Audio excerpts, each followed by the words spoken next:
हिजो दिउँसो आएर पो के अरे त्यति साह्रो जनजीवन क्षति भएन राति आइदियो भने त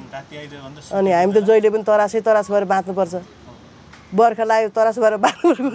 खोलाको हिउँदो लागेपछि सरकारले के गर्नु तरास भएर बाँच्नुपर्छ जिन्दगी जस्तो छ हाम्रो के गरौँ भाइ यति सबै भएर पनि हाँस्नै पर्ने छ यो बाध्यता हाम्रो त्यही हो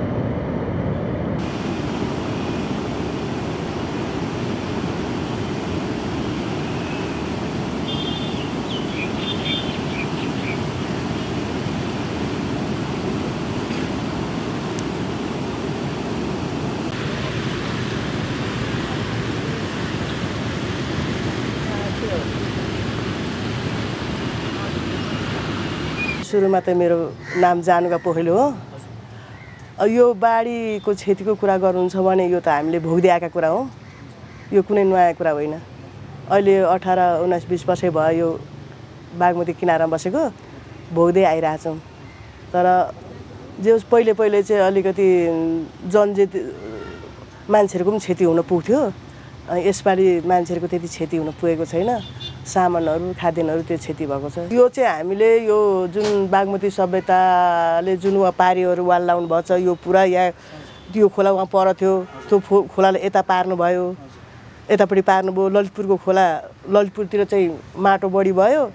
पानी चाहिँ यता बागमती काठमाडौँतिर भयो अनि त्यो भएर अलिकति त्यो पानीको भाव जुन बढेर आउँदाखेरि धेरै चाहिँ यतातिर आउने भयो यो हामी बसेको बस्तीतिर चाहिँ आउने भयो यताको वाल चाहिँ नि त्यो चाहिँ के गर्नुभएको सरकारले भने यो हामीलाई वाल लाए पनि राम्रो देखिन्छ सुकुम्बासी पनि त्यस्तो सुहाउँदैन भनेर एउटा सायद न त लाउनु भएन के न त हामीले नलाउनु भनेको पनि लाउनु भनेर बोलाएको त हो उहाँहरू पनि आउनुभएको त हो तर बनाउनु भएन त्यो नबनाउनु त उहाँहरूको कुरा कमजोरी हो नि त हामीले त रोकेको छेकेको थिएन तर आरोप चाहिँ हाल्नुहुन्छ उहाँहरूले पछि त्यही हो नि यसपालि चाहिँ असारको यो अहिले अन्तिममा आएको भएर न त पहिले त जेठमै आउँथ्यो जेठ असार साउन भदौ यो त हामी भोगि नै रहन्थ्यौँ तर यसपालि चाहिँ यो असारको अन्तिमतिर आएको बाढीले गर्दा जनजीवन चाहिँ क्षति भएको छैन खाद्यान्नहरू ओर्ने ओछ्याउनेहरू त्यो चाहिँ अब सधैँ नै भइ नै राख्ने हो हाम्रो यहाँ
Huh?